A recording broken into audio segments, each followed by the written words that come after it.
Look at the following sentence. Jay hits the ball hard. Can you tell the state of action being done by Jay? Joy is hitting the ball. Very good. The word hit is a verb. It denotes an action. Today, we are going to understand verbs and its types. Definition. A verb denotes an action or state of being or possession. It is a word which says something about the subject. Verbs can be divided into two types, that is, main verb and helping verb. Main verbs can be further divided into finite verb and non-finite verb. There are two types of finite verbs, that is, transitive verbs and intransitive verbs. Whereas non-finite verbs are further classified into infinitive, participle and gerund. Participle is of two types, past participle and present participle. Helping verbs are also called as auxiliary verb. There are two types of auxiliary verb. Primary helping verbs, example, is, am, are, was, were, has, have, had, do, does, and did. Another helping verb is modal auxiliary verbs, example, can, could, may, might, will, shall, should, would, must, need, dare, etc. Let us see finite verbs and its types. A verb that is limited by the person and number is called a finite verb. Now, let us look at the given sentence. A. The patient needs medicine. B. The child smiled. What is the verb in the sentence A and B? In sentence A, needs is the verb, and in sentence B, smiled is the verb. Very good. Now, can you tell me what is the object in each sentence? In sentence A, object is medicine, whereas sentence B has no object. Excellent.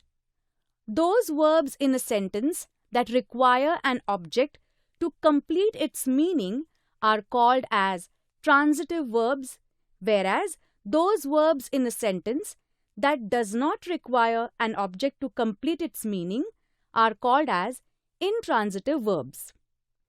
Now, let's see what are non-finite verbs and its types. A verb that is not limited by the person and number is called a non-finite verb. Non-finite verbs are of three types: infinitive, participle, and gerund. Now, let us learn about all the types one by one. Infinitive. The infinitive is also referred to as the to verb. It can be used with or without to. For example, A. I want to play with to. B. He made me do the exercise again without to. A participle is a form of a verb that modifies a noun or a verb and performs the function of an adjective or an adverb. It is also used to form compound form of verbs as in tenses, whereas they perform the functions of the main verb. Example, nobody could enter the burning house. Burning is a verb, but is describing the noun house. So, it is performing the work of an adjective. It is also called as verbal adjective. Now, let's learn what are the different kinds of participle. There are two types of participle: present participle and past participle. The present participle. The present participle describes an incomplete action or state. For example, A. The burning house. The process of burning continues. B. The waiting guests. The process of waiting continues. The past participle. It denotes a complete action or a state which is over. The past participle usually ends in ed, d, t, en or n. Example A. The broken window. The process of getting broken is complete. B. The injured man. The process of getting injured is complete. Now, let's learn the last type of verb, gerund. A gerund is a word which is like a verb but performs the function of a noun. Gerund is formed by adding ing to the base form of a verb. A gerund is a noun made from a verb by adding ing. Gerund can be used after some verbs where the infinitive cannot be used. Gerund and participle both end in ing. A gerund functions only as a noun, while a participle functions as an adjective on a verb. Gerund can be used in different ways. 1. It can be used as a subject of the sentence. For example, swimming helps us to maintain a good health. Swimming is subject. 2. It is also used as complement of verbs. Example, her hobby is painting. Painting is complement. 3. It is used after preposition.